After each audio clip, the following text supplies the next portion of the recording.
This is the Kitchen Sink WP Podcast, episode 630. I program my own computer. We have a server crash, 404 error, page not found, links aren't working, system is crashing, system is crashing, system is crashing.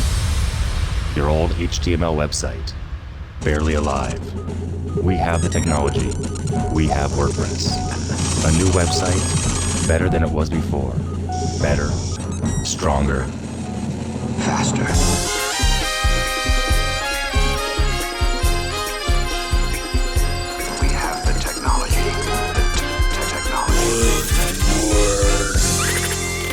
Why? Hello, everybody. This is Adam Silby, host of the Kitchen Sink WP Podcast. Thanks for being here. Let's get started. All right, upcoming events. We have two next weekend. WordPress Cartago Women's Day, March 28th. That is in Costa Rica. I did not know where that was. Had to look that up. And also another Women's WordPress Day. This one's in Guatemala, March 28th, single day event as well. So if you are in those areas and you want to go and you are in that realm of the world, do it. Go. I dare ya. Okay, moving on. Segment 1. In the news, two things to talk about here. First and foremost, WordPress 7.0 Beta 5 is out for testing. I'm thinking this might be the highest count beta that I recall. I wonder if there's been a higher beta count on releases. I'm sure someone out there in the ether, in the historian arena may know. Let me know. I'm curious. Is Beta 5 the highest number we've ever had so far in all these versions? I'm just curious. All right. And also in the news, Lifter LMS has a survey out. I got an email from Chris Badgett of Lifter. There's an online education survey for 2026. It's he's not offering any money to take it. It's 5 minutes. Apparently, it'll help shape the 2026 report. Link in the show notes. You can also probably go to their main site. Can you go to the main site and find it there? Let me just double check. That's not really on the site. So just go to my show notes and check it out there. All right, moving on. Segment 2, the meat and potatoes of this week's episode. This week, I want to talk about partnerships. And I actually talked about partnerships way back on episode 339, but that was in the arena of bringing in a business partner, i.e. a shared vested interest percentage of your company, like, selling off half of it or someone buying into half of it. This week's a little different. This is about partnering up for a large opportunity. Maybe it's an RFP, maybe it's a bigger contract that you're used to, maybe it's something that touches areas outside of your core strengths. So instead of trying to do everything yourself, you bring together 2 or 3 teams and you go after it together. And I've broken this down into 4 areas to talk about here. First and foremost, section 1, the why. The why is because when you're reviewing a large opportunity, on paper, you could tactically do it all. Hosting, DevOps, design, build, ongoing support, performance, integrations. But realistically, trying to do all of that may stretch your team really thin. And you may not even have the team to do it, so you have to sub it out. So we'll get to that in a second.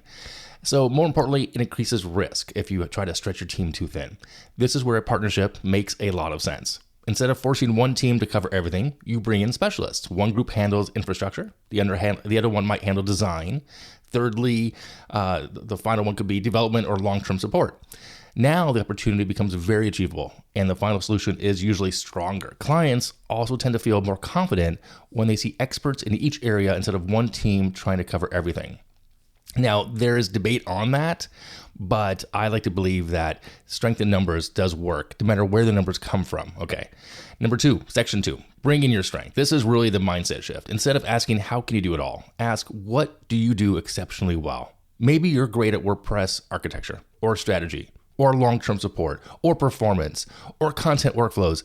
I could go on with the different key terms here, right?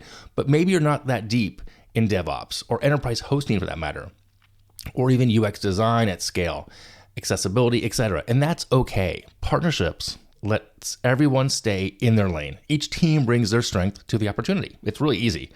The end result is stronger than any one group trying to stretch outside of their comfort zone. Okay, it also reduces risk. You're not learning something new in the middle of a high-stakes project. You're leaning on people who already do the work every day. Like that is their thing all the time. Okay, moving on to section 3. Again, meeting with the client, strength in numbers, like I mentioned before. The benefit here is how this looks to the client. When partners present together, it builds confidence. The clients see alignment. They see shared understanding. They see clear ownership, and it helps prevent finger pointing later. Like, you didn't do this, we didn't do that. This usually takes a few coordinated calls before with the client, meetings, if you will, with the client. You align on roles, responsibilities, who speaks to what, and how handoffs will work. It helps even more if the teams have worked together before. But even if they haven't, spending time aligning beforehand makes a huge difference. The goal is for the client to feel like they're hiring one unified team, not 3 separate vendors. Okay. But there are, of course, caveats there and exceptions to that rule as well, which leads me to section 4, financial considerations. Because the financial part can be, and may become convoluted, maybe. There are usually 2 ways this works. One option is a co-submit. Multiple companies submit together as partners. Everyone has visibility and shared position. The downside is that it gets more complex with contracts and coordination. The other one is subcontracting, when one company leads and the others support behind the scenes. This is cleaner for the client, one contract, one point of contact, simpler billing. But the downside is less visibility for subcontractors and more responsibility for the lead partner. And potential markups, right? It could be more expensive that way. In many cases, the client actually drives this decision. Some RFPs require one prime vendor. Others allow for joint submissions. The most important thing is to make sure the structure makes sense for everyone involved. I'm going to say that one more time. The most important thing here is to make sure the structure, financial considerations, make sense for everyone involved. And I think partnerships, in the case of, personally speaking, having people do separate billing, separate contracts, but submitted together, which sounds weird to say that way out loud, does make the most sense more often than not. Because if it's one company doing subcontract work, even though the client might be aware of this, the price is going to be more, because now if I am leading 2 other subcontractors, for example, I'm going to have to mark them up a little bit if I'm also doing project management on top of them, if that makes sense. So keep that in mind. Again, partnering up for larger opportunities is not a weakness. It's actually a really smart strategy. In closing up here, I just want to kind of clear it up for you. It lets you really pursue bigger work, deliver high quality work, reduce risk, and build strong relationships with other teams as well. Sometimes the best way to win a large project is realizing you shouldn't try to win it alone. Okay.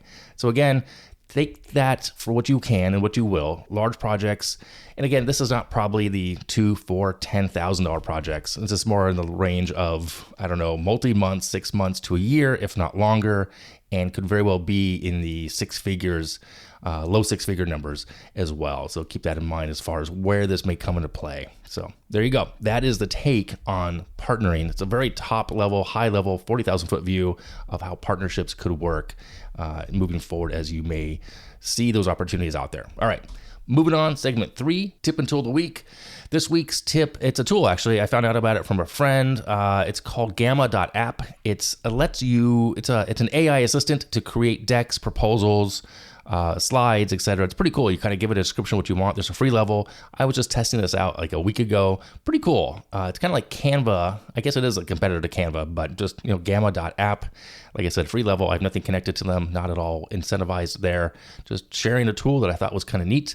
Check it out over at Gamma.app. All right, I'm going to wrap it up here. If you have any questions, go ahead, send it in via email, adam@KitchensinkWP.com, or use that speak pipe function on the website. If you want to support the show, become a Patreon. You can do that. You can also buy me a coffee. If you want to sponsor the show, there's a form on the website. Fill that out, and I'll get right back to you. Thanks for listening. See you next week. Now go out and do some awesome things with WordPress. All right, bye-bye.